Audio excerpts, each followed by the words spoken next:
Now, I am by no means the best Gekishin Squadra player. I will never portray myself to be unless I'm obviously memeing for the content or whatever, right? But there's potentially a problem in this game that I feel like needs to be addressed before we get deeper into not only season 1 but the rest of this game's lifespan. So before we get started in today's video, I just want to say that I really appreciate all of the support on the Gekishin Squadra content recently. Seems like a lot of you guys are really enjoying the game, much like myself, and even if you don't play yourself, you're at least interested enough to see what's going on in this community so far, right? So shout out to you guys for all of the support recently, and let's hop right in. So hopping right in, there's no reason to really make this like an hour-long discussion video, right? I want to make this as short and sweet as possible. Hopefully somebody on the Squadra team sees this, but myself and a lot of the community as well, I've seen a couple of videos ever since Super Saiyan 3 Goku came out drop around this topic as well, and there's been a lot of discussion on Twitter putting potentially all of the new characters, at least initially,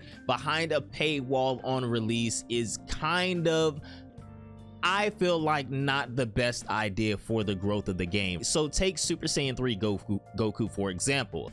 A character like Super Saiyan 3 Goku is obviously a fan favorite transformation right here, super iconic to the series, and a character that will most definitely increase the player base and bring more casual players in.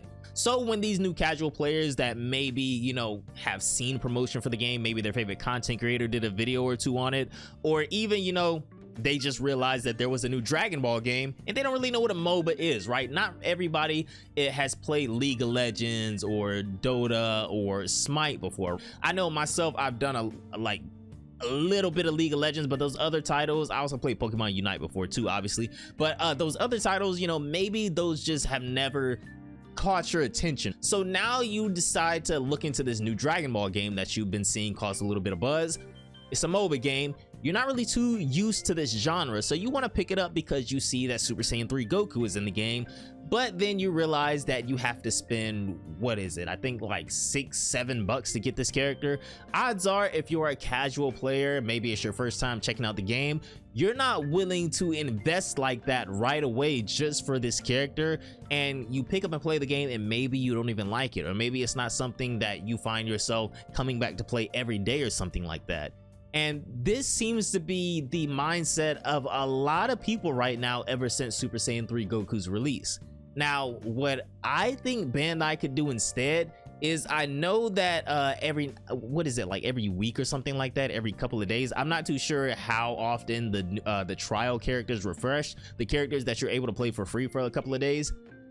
I feel like when a new character releases, that should be the trial character for at least a couple of days, right? To give everybody a chance to play the character, get a feel for the character. If they really like the character, then they could, you know, invest in buying the gems or whatever to be able to purchase that character. But right away, putting a character like Super Saiyan 3 behind a paywall, that's not going to entice new players and casuals to just because it's Super Saiyan 3 Goku to just outright buy the character, right? Now, that is the case for some people. There is a portion of the player base that will buy whatever they put in the game. There's people that have already maxed out their premium battle pass. There's people that have spent so much on these on summoning right here and gotten so many dupes with these capsules that they're able to buy all of these little EX outfits right here. I've seen these EX outfits already running around in the game. Do you know how much you have to summon to buy these outfits? You have to get so many dupes, and as you guys can see right up in the top right hand corner of the screen, I only have 99 EX coins.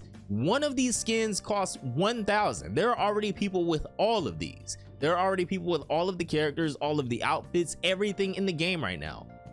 So there will be a portion of the player base that doesn't mind spending the money, but the majority of your player base is going to be more on the casual side. People that periodically pick up the game and play. Maybe they're playing with their friends, maybe they're playing with a significant other. A lot of the player base isn't comfortable with new content in the game being automatically locked behind a paywall. Now, don't get me wrong, the roster that they have in the base game is really good. They put some characters here that I thought maybe would be DLC later on down the line, like the Gammas being on the base roster in this game was really cool to me. Daima Goku being free for everybody, that's more like it. But when you start putting characters like Super Saiyan 3 Goku, and let me explain this to you guys. I know a lot of us There's been a little bit of mixed reaction on Super Saiyan 3 Goku. I feel like some people are just contrarians. They don't want to say that he's strong for fear of him just getting kneecapped like what they did to Zamasu and Baby, who I think are still very strong. Zamasu maybe has it a little bit worse than Baby. Baby, I feel like still does his job really well. But characters like that, fan favorite characters like those two, they were nerfed. And I feel like there's a couple of other characters in the game that will potentially get nerfs later on down the line as well. I saw Minato's video. He has kind of the same sentiment as me. Goku, Cauliflower Cooler definitely need to be on the chopping block, if anything. Even Android 18 as well. I feel like she was at the top of my tier list from a couple of days ago. If you guys haven't seen it, I will link it up at the top of the screen right now. The season 0 tier list for every character in Dragon Ball Gekishin Squadra right before the release of Super Saiyan 3 Goku. Be sure to go check that out. But I feel like a lot of people are being contrarians when it comes to Super Saiyan 3 Goku. He is very strong, and this was intentional. He is very strong because they want to make him enticing to people to buy, right? That's the whole point of him being as early game, unless they're superstar active in the game, the Divine Draw. Early game, he's not quite as scary as he is, I would say, around like between level 9. Around like level 9ish, he gets like absolutely insane late game. He is a threat to everybody in the game, and that is intentional. Now, odds are they will eventually nerf this character a little bit, but right now he is this powerful because they want to sell him to us. So I feel like in the future we will keep getting strong characters like this. Who knows what Topo and Gotenks are gonna look like in a couple of months, but we will keep getting strong characters in the game, and the game will get more wild, more chaotic, and they will add more characters that are enticing for us to actually buy with our own, you know, IRL money. I know when the Super Saiyan 4s come to the game, whether it be Daima Super Saiyan 4 Goku or the GT Super Saiyan 4s, I will spend. I'm just gonna be honest with you guys right now. I'm gonna be transparent. I feel like there's a character out there for everybody. Whoever your favorite character is, you probably don't mind spending for them specifically. And if I go over to the gem shop right here, 250 crystals is $7. A lot of us that are actually playing and grinding this game every day, $7, maybe what, once every 6 weeks or something like that, that's not a huge ask. But once again, we have to think about the casual players and the new players, because we want more players to come to the game. And if we keep putting the iconic characters, the new content behind a paywall, that is going to get stunted very quickly. Now, once again, I do like the base roster. They did really well with that. There's a nice little mix up and mash of characters from Z to Super, even Daima. They even have a couple of GT characters in here. They have superhero characters in here with the Gammas. Really interesting choice of picks for the base roster. But is this specifically, you know, is the base roster enough to attract new players in the long run when they're seeing all this new content on Super Saiyan 3 Goku, on Gotenks, on Ultimate Gohan, on Beast Gohan, on the Super Saiyan 4s, the Super Saiyan Blues? You guys get what I'm saying? I just feel like putting the new content behind a paywall right away. Now, I will give them this though, at least later on down the line when these characters do, I guess, leave the premiere portion of the shop, they will go to Star Grade collection allegedly. But who wants to wait 2 or 3 months down the line? I think that's after the season is over even. Who wants to wait that long to see the new character pop up in their Star collection, right? I don't feel like that's really necessarily fair to the player base. Now, I will say that I don't think the game should necessarily balance itself around the casual player base, because that's where a lot of the other games that I enjoy tend to go wrong, right? And I won't call out any game specifically, but I'm sure you guys can take a guess, and maybe you even experienced this yourself. So I don't think that the game should necessarily balance itself around strictly the casual player base. I feel like there's enough feedback out there from content creators, streamers, top players in this game so far that we really kind of all agree on who the top characters are and what needs to be changed about them. Like I said, even Minato spoke about this. He mentioned Goku, Cauliflower, Cooler. I'm gonna throw 18 in there. These were all characters that I had an S tier on my tier list right before he even made that video. So I feel like most people that play this game on the regular so far, even though it's only been out for about maybe 2 weeks now, going on 2 weeks now, we kind of understand the upper echelon of the characters in the game.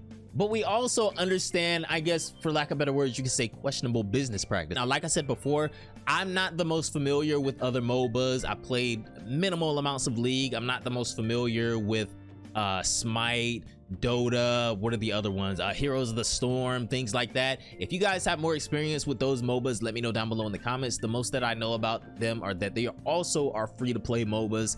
And you know, Pokemon Unite, obviously, which this game is based off of a lot. So let me know down below in the comments what you guys think about this. I vehemently disagree with them strictly putting Super Saiyan 3 Goku on release behind a paywall. You could at least put him as a trial character right now, and maybe you just lock all of his cosmetics behind summoning, right? I feel like that would be a much better way to do this. Maybe you could try out the character while he's on trial for like the first week of him being out or something like that, but you have no way to customize him. You have him as a trial character, but then you kind of treat him as one of these locked characters that maybe you don't have unlocked yet. Where say Frieza, for example, that I don't have unlocked, I can't, you know, change any of his customizations. I can't put any emotes on him.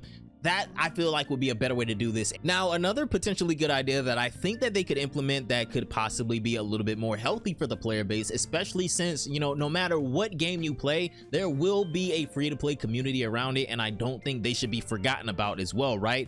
Is giving us a better way to maybe not necessarily grind gems, because trust me, I understand this is a free-to-play game. They have to make money off of it somehow. So gems shouldn't necessarily be grindable, but maybe be a little bit more generous with the rewards per season. Now, if you take a look at the premium battle pass this season, I don't want to get this wrong. I think you're able to get, if you max out all of the tiers of the premium battle pass, you're able to get around 150 gems, if I'm not mistaken. Now, that is not enough to buy a new character, and I think you're also able to get some from missions and things like that too. So maybe if you add up all of the gems from the missions and maxing out the premium battle pass, which first of all, you have to buy the premium battle pass, so that's the thing there. But I feel like battle passes are, you know, one of the main ways that free-to-play games make money, so that's okay with me. Buying the battle pass is okay, but getting more gems in return for buying the battle pass, a lot of these games, what they do is, well, at least I think Fortnite is the best example of this. If you buy the battle pass, you usually get those V-Bucks back that you spent on the battle pass throughout the season. So when the next season starts, you can just, you basically only have to buy the battle pass one time ever, right? And then you can just keep using the recycled V-Bucks from the battle pass to buy the next one, and then the next one, and the next one, so on and so forth. So I guess that could potentially be what's happening here. I really don't even remember how much the premium battle pass was. I knew that I was just gonna buy that. This is the first battle pass, so I was just gonna buy that and the first character no matter what. But potentially that could be something to be looked at. Let me know down below in the comments how you feel about that idea. Let me know down below in the comments if you guys agree with that. And I do want to say, do not let anyone get away with this. This is not a gacha game. I will repeat this again. This is not a gacha game. This is a free-to-play MOBA, all right? I have played many a gacha games over the past 10 years. You name them, I probably checked them out at least. I played Dokkan religiously. I uploaded Dokkan content. I've uploaded Legends content, Bleach Brave Souls, Duel Links, 7 Deadly Sins Grand Cross. I have played them all. I've spent money on them all. Let's not go down the path of where some of those games have gone, right? Naruto, Ultimate Ninja Blazing. I have played them all. This is not a gacha game. This does not have to be a gacha game. This could be something greater than that. We just cannot neglect our free-to-play community, our casual players, and let's not set this bad precedent that new content is automatically paywalled off for casual players that maybe don't want to invest in the game yet, maybe are new to this genre, don't really know if they like it yet, but they see their favorite Dragon Ball character. Let's not do them like that, okay? There's other ways for them to monetize this game. I feel like all the other ways that they've done so far are successful. All of the cosmetics, well, the good cosmetics at least being paywalled, I feel like that's okay. The battle pass, obviously you should have to pay for that. There will fundamentally be at least a little bit of a difference between what's going on here and what's going on in games like Dokkan and Legends and things like that, okay? So that's really all I wanted to say in today's video. Let me know what you guys think down below in the comments about them paywalling off new characters, even though they'll eventually be in the Stargrade collection and things like that, but that's months down the line, right? And a lot of these new characters coming to the game right now, if they're gonna be as cool as Super Saiyan 3 Goku, people are gonna be upset if they're not at least getting to try out the character. So let me know what you guys think down below in the comments. I promise you, I've played enough gacha games to know that if you give people a way to buy things in game that maybe other people don't have, they're gonna do it. It doesn't matter if it's a freaking badge. It doesn't matter if it's a nameplate like in Marvel Rivals. It does not matter. I promise you, no matter what, people will always spend money in game if you let them. Microtransactions are ruling the world right now. But anyways, that is really all I had to say on the matter right now. I freestyled pretty much this whole video. I didn't have any notes. I didn't, you know, read off a script or anything like that. So if I didn't articulate myself the best right here, I just wanted to kind of go on this little mini rant. Now, I'm not a Bandai apologist. I just understand that when you're running a business, you have to make money somehow. So I'm okay with some of the ways that they're monetizing this game, but doing it to the new characters, the paywalling of the new content in the game, I'm not really a fan of that. Let me know what you guys think down below in the comments. If you guys agree or disagree, feel free to let me know. Odds are, I feel like where a lot of you guys are gonna lean, I probably already know. But anyways, have a great day. I will see you all in the next one. Let's not paywall the new characters, man.